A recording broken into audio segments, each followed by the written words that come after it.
शोबे गंगवा, ये माल जो तू आसाम और यूपी भेज रहा है तगड़ा है ना? तगड़ा क्या सरकार, ये नंबर 1 फसल है, नंबर 1। अरे 25 मीटर दूरी पर जाती हुई गाड़ी को ये ऐसे उड़ाता है।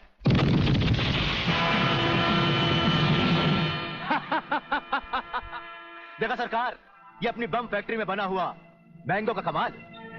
यूपी और असम में आतंक फैलाने के लिए ये माल तो ठीक है, पर मुझे वो माल बता जो ब्रिगेडियर सूर्यदेव सिंह को उसकी गाड़ी के साथ जलाकर उसे राख कर दे।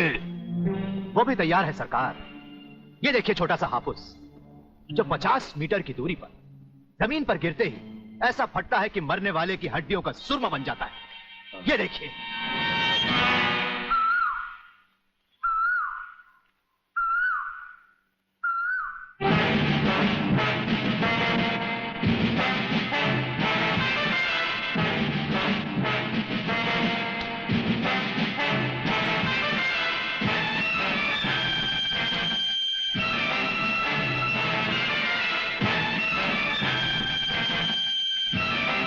कौन हो तुम? लगता है बब्बन मियां ने कल रात अपनी आंखों में सुरमा नहीं लगाया, जरा कम दिखाई देता है। ब्रिगेडियर सूर्यदेव सिंह? हाँ, ब्रिगेडियर सूर्यदेव सिंह। बब्बन मियां, हमें तो उसी के हाथों से मरना है जिसने हमें इस दुनिया में पैदा किया। तुम सब अपने आप को हमारे हवाले कर दो, वरना तुम्हारा बनाया हुआ आमों का बागीचा तुम सबका अपने हाथों से बनाया हुआ कब्रिस्तान बन जाएगा। तो आओ आगे और पकड़ लो मुझे, मगर इतना याद रखना कि जहां तुम खड़े हो उस पेड़ से लेकर मैंने अपने चारों तरफ माइंस बिछा रखी हैं। अगर इसके अंदर तुमने पैर रखने की भी कोशिश की तो तुम्हारे चीथड़े उड़ जाएंगे। यकीन नहीं आता तो ये देखो।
जीवनलाल टंडेल, प्रलयनाथ को इतना बेवकूफ मत समझो।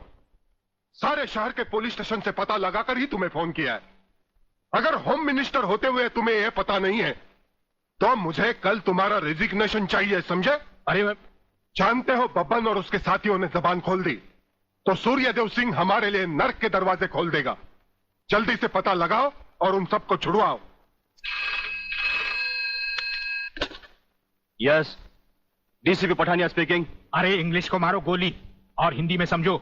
मैं जीवनलाल बोल रहा हूँ, जीवनलाल टंडेल। ओ सर, आप कहिए, क्या हुक्म है सर? मुझे सिर्फ 1 घंटे में ये बताओ कि सूर्यदेव सिंह ने जिन जिन को गिरफ्तार किया है वो सब कहाँ हैं, और मुझे 4 घंटे के अंदर अंदर उन सब की जमानत चाहिए, समझे? मगर सर, सूर्यदेव सिंह के बारे में जितनी जानकारी आपको है उतनी ही हमारे डिपार्टमेंट को, और हम उसे ज्यादा कुछ पूछ भी नहीं सकते क्योंकि यही हाई कमांड का ऑर्डर है। वो रहता कहाँ है? वो भी नहीं मालूम। ये भी नहीं मालूम? तो फिर ये बताओ कि वो मिलता कहाँ है? मैं उससे आज ही मिलना चाहता हूँ। सर, वो रोज सुबह सीबीआई ऑफिस में 12 और 1 के बीच में आते हैं सर। सर, ये लिस्ट उन लोगों की है जिन्हें आपसे मिलना है।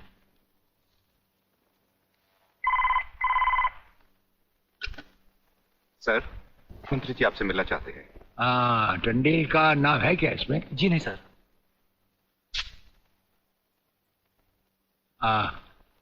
आज तो हम अपना 1-1 मिनट दूसरों को दे चुके हैं, दम लेने की भी फुर्सत नहीं होगी। ऐसा करो, मंत्री जी को कल दोपहर के बाद की कोई भी अपॉइंटमेंट दे दो। Okay sir. Sir, You can't meet him today. अरे अंग्रेजी को मारो गोली और हिंदी में समझो। इस राज्य के मंत्री से मिलने के लिए उसके पास वक्त नहीं है। मैं पूछता हूँ वो हमारी खाता है या हम उसकी? इसमें आपकी और हमारे खाने की बात कहां से आ गई? ओह, तो ये है ब्रिगेडियर। आप यहां अचानक आ पधारे हैं और हम आज का सारा वक्त औरों को दे चुके हैं। आखिर हम सब जनता ही के तो सेवक हैं। कुर्सी मिलने पर ये समझ लेना कि सारी सरकार आप ही की है, इसे हम कैसे मान लें? आप मुझे ये न समझाएं कि सरकार किसकी है। आप सिर्फ इतना समझिए कि आप एक सरकारी नौकर हैं और आपके सामने खड़ा हुआ ये इंसान इस राज्य का मंत्री है। खादी के कपड़े पहनने से और टोपी लगा लेने से कोई महात्मा गांधी नहीं बन जाता। और सुनिए, हमें नेताओं की भाषा ना तो पहले समझ आई थी और ना कभी आएगी। भाषा छोड़ो ब्रिगेडियर, मैं जो आपसे कहना। आपने जो कुछ भी कहना है कल कह लीजिएगा। आपकी अपॉइंटमेंट नोट करवा दी गई है। और एक बात ये भी याद रखिए कि हमसे बगैर अपॉइंटमेंट के कोई नहीं मिल सकता। और जहां तक हमारा ताल्लुक है, हम किसी से भी किसी वक्त भी कहीं भी मिल सकते हैं, हमारा जब दिल चाहे। शायद आपने वो लेटर नहीं पढ़ा जो सेंट्रल गवर्नमेंट ने आपको भेजा है। उसमें खासुल खास ऑर्डर है कि हमारे किसी भी काम में कोई भी दखल अंदाजी नहीं कर सकता। नमस्कार। नमस्कार।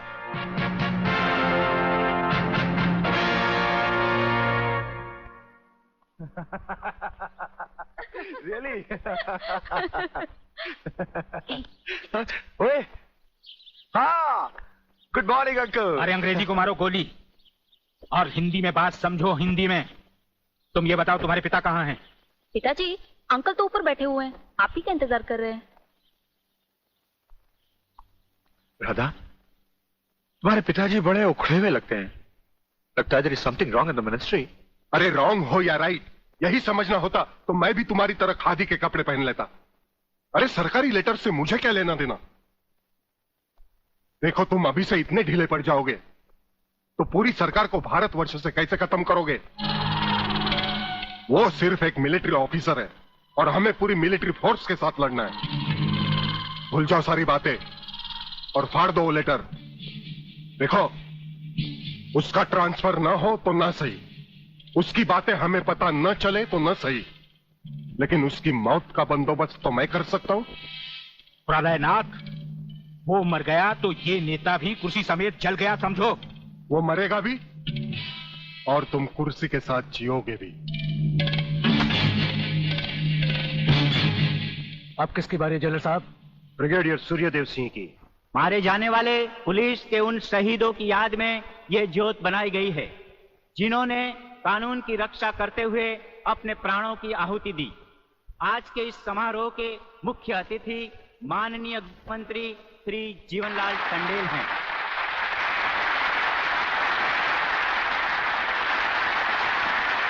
और इस ज्योत का उद्घाटन एक महान योद्धा, परमवीर चक्र विजेता ब्रिगेडियर सूर्यदेव सिंह के हाथों से होगा।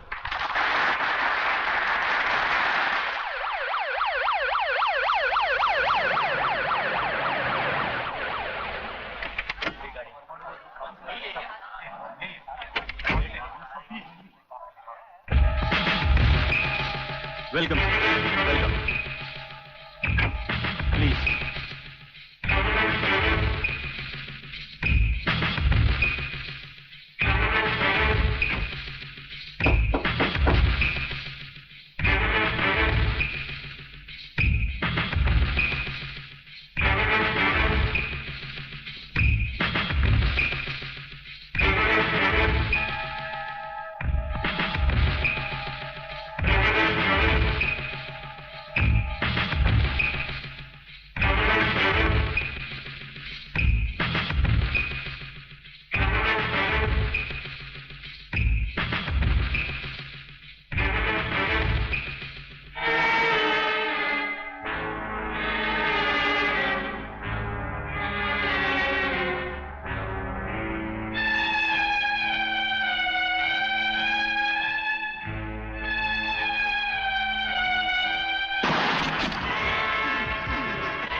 सर, ये आपने क्या किया? फायरिंग का ऑर्डर क्यों दिया सर? आपकी एक गलती से कितनी जाने गई, इसका जवाब कौन देगा ब्रिगेडियर साहब? मिस्टर तिवारी, इसका जवाब अब ब्रिगेडियर को ही देना होगा, और वो भी अदालत में।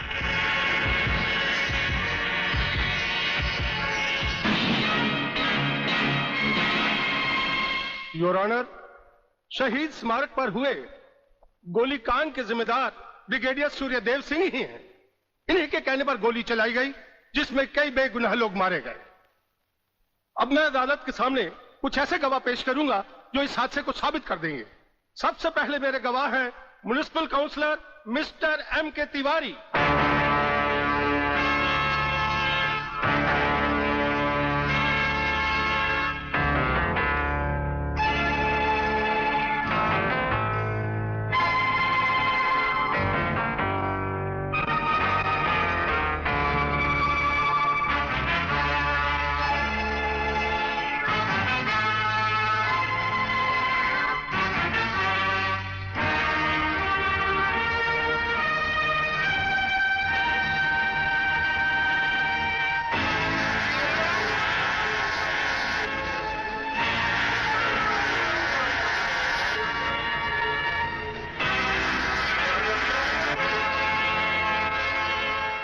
योर ऑनर, अब हमारा आखिरी एक ऐसा चश्मदीद गवाह है जिसकी सच्चाई पर कोई शक नहीं कर सकता, और वो है इंस्पेक्टर शिवाजीराव वागले।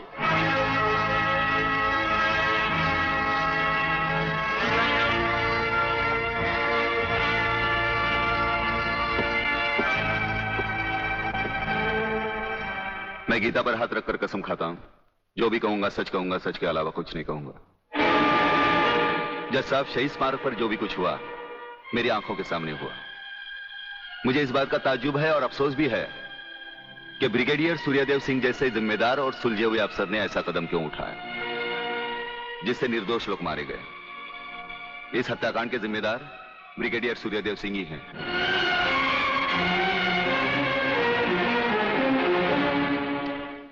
ब्रिगेडियर सूर्यदेव सिंह, अदालत ने आपके खिलाफ सारे बयान सुने। आप अपनी सफाई में कुछ कहना चाहेंगे या आपका कोई वकील है? हम अपनी डिफेंस खुद करेंगे, सिर्फ आपकी इजाजत चाहिए। इजाजत है? आप गीता पर हाथ रखकर कसम खाइए, जो भी कहेंगे सच कहेंगे, सच के सिवा कुछ नहीं कहेंगे। जज साहब, क्या अदालत को यकीन है कि गीता और कुरान या बाइबल जैसे पवित्र ग्रंथों पर हाथ रखकर जो गवाहियां दी जाती हैं वो सच होती हैं? अगर इन कस्मों के बावजूद भी गवाह सच नहीं बोलता तो फिर अदालत में इन पवित्र ग्रंथों का अपमान किस लिए जज साहब?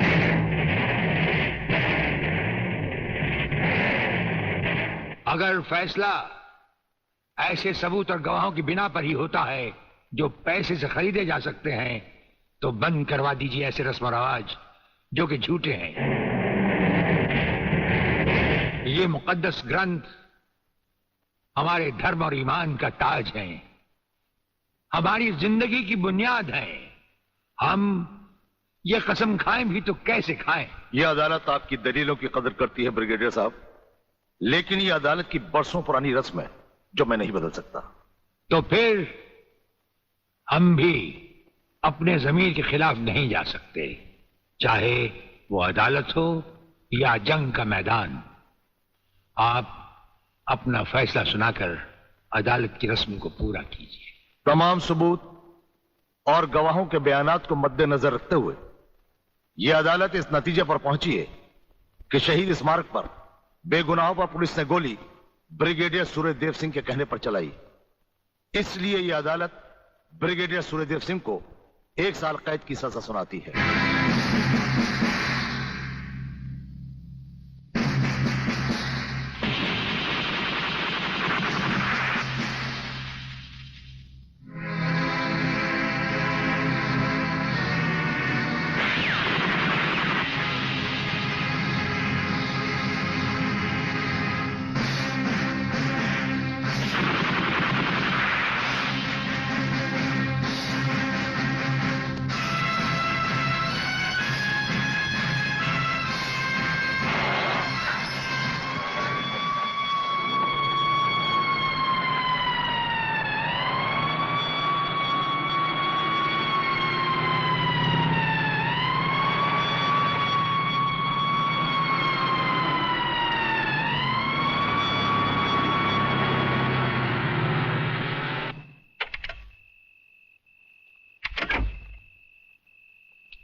हमारी मीटिंग का बंदोबस्त हो गया?